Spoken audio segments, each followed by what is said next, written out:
Hello दोस्तों, नमस्कार। एक बार फिर से आप सभी लोगों का बहुत बहुत स्वागत है super coaching Bihar by textbook में।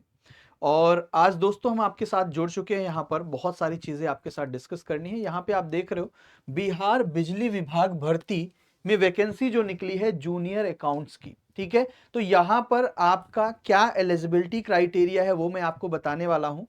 क्या सैलरी मिलती है ये भी मैं आपको वीडियो के अंत में बताऊंगा। और उससे पहले मैं आपको बताऊंगा कि क्या सिलेबस है, क्या आपको पढ़ना है, क्या स्ट्रेटेजी होनी चाहिए, सब कुछ मैं यहां पर आपको बताने वाला हूं। तो आप सभी लोगों को बने रहना है पूरे वीडियो में ताकि आपको पूरी पूरी जानकारी मिल पाए। तो शुरू करते हैं एक एक जानकारी को।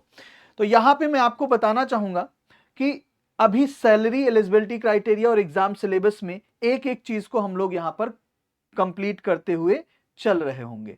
तो शुरुआत करेंगे एक एक चीज। मैंने डायरेक्ट नोटिफिकेशन से ही इसको ले लिया है। क्यों? क्योंकि कोई भी गलती ना होने पाए, पूरी पूरी जानकारी आपको प्राप्त हो जाए, इस वजह से मैंने इसको ऐसे बिल्कुल बना रखा है। सबसे पहले बात आती है क्वालिफिकेशन और एलिजिबिलिटी क्राइटेरिया कि कब आप एलिजिबल हो जाएंगे। तो मैं आपको बता दूं, वो छात्र जो ग्रेजुएट है कॉमर्स से, ठीक है, किसी भी यूनिवर्सिटी से अगर वो ग्रेजुएट है कॉमर्स से, तो वो इस फॉर्म को भरने के लिए एलिजिबल है। एक बात आपको ये मिल गई।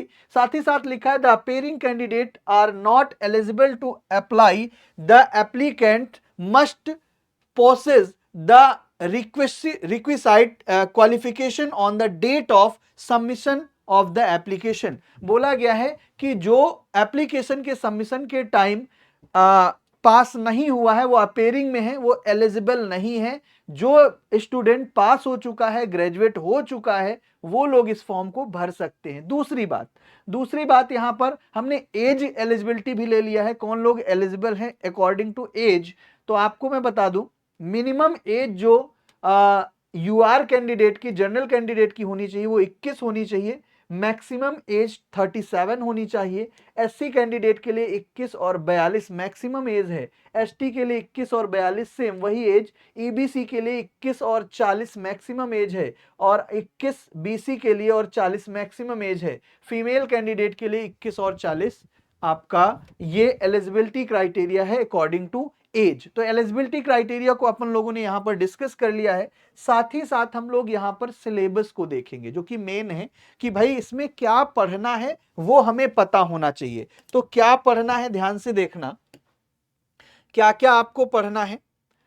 तो यहां पे मैं आपको बता दूं, जनरल नॉलेज 10th लेवल का आपको आना चाहिए, ठीक है। उसके अंदर क्या क्या रहेंगे? तो current affairs national and international का रहेगा, इंडियन हिस्ट्री रहेगी उसके अंदर, इंडियन ज्योग्राफी रहेगी, इंडियन कॉन्स्टिट्यूशन रहेगा, इंडियन कल्चर एंड हेरिटेज रहेगा, Indian polity, science and technology. ये सिलेबस है आपका जीएस का 10th लेवल का। उसके बाद आ जाता है आपका लॉजिकल वाला पोर्शन। लॉजिकल रीजनिंग में क्या रहेगा? ये भी 10th लेवल की रहेगी।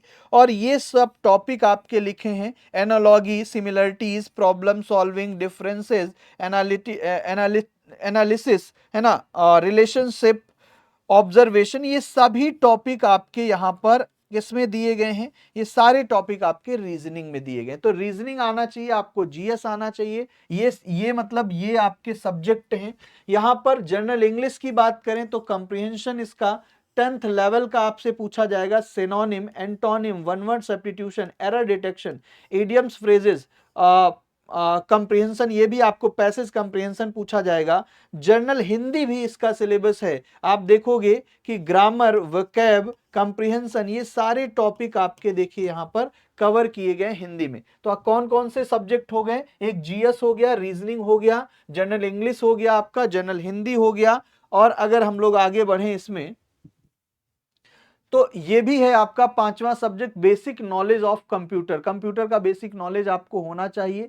सीपीयू, मेमोरी क्या होती है, हार्ड डिस्क क्या होता है, इनपुट आउटपुट क्या है, knowledge of number system, basic concept of computer, hardware and software, computer software क्या होते हैं, ऑपरेटिंग सिस्टम क्या होता है, कंप्यूटर लैंग्वेज क्या होता है, एमएस वर्ड क्या होता है, ये सारी चीजें आपको कंप्यूटर में पता होनी चाहिए। और ये भी even basic knowledge of computer network, LAN वैन मॉडेम, ये सब क्या होता है, वायरस मेलवेयर और worm, internet security, network security, firewall, ये सब क्या होता है। तो ये बेसिक सी नॉलेज आपकी कंप्यूटर की भी यहाँ पर जांची जाएगी।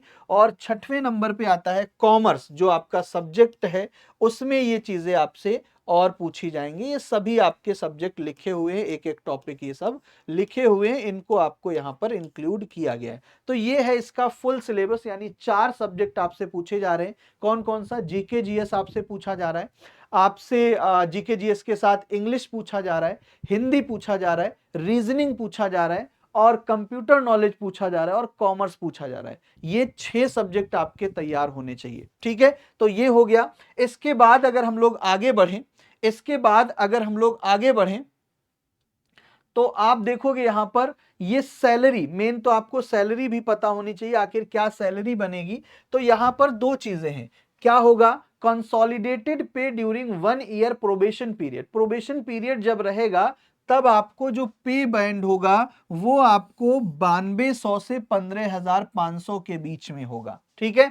ये आपको मिल रहा होगा जिस समय आप प्रोबेशन पीरियड में 1 साल, ठीक है। उसके बाद जैसे ही आपका प्रोबेशन पीरियड खत्म होता है, आप लेवल 5 की जॉब है ये, लेवल 5 का आपको जो भी बनता है पे स्केल है, वो 7th पे कमीशन के हिसाब से आपको यहां पर दिया जा रहा होगा, ठीक है। तो आपको पता है कि एक क्लरिकल लेवल की जो जॉब होती है उसकी सैलरी क्या बनेगी, और बिजली विभाग है तो ये सैलरी लगभग आपकी बनेगी जाके, आप ये मान के चलो कि कम से कम ये 35,000 के आसपास आपकी फुल सैलरी बन रही होगी, 30 से 35,000, ठीक है।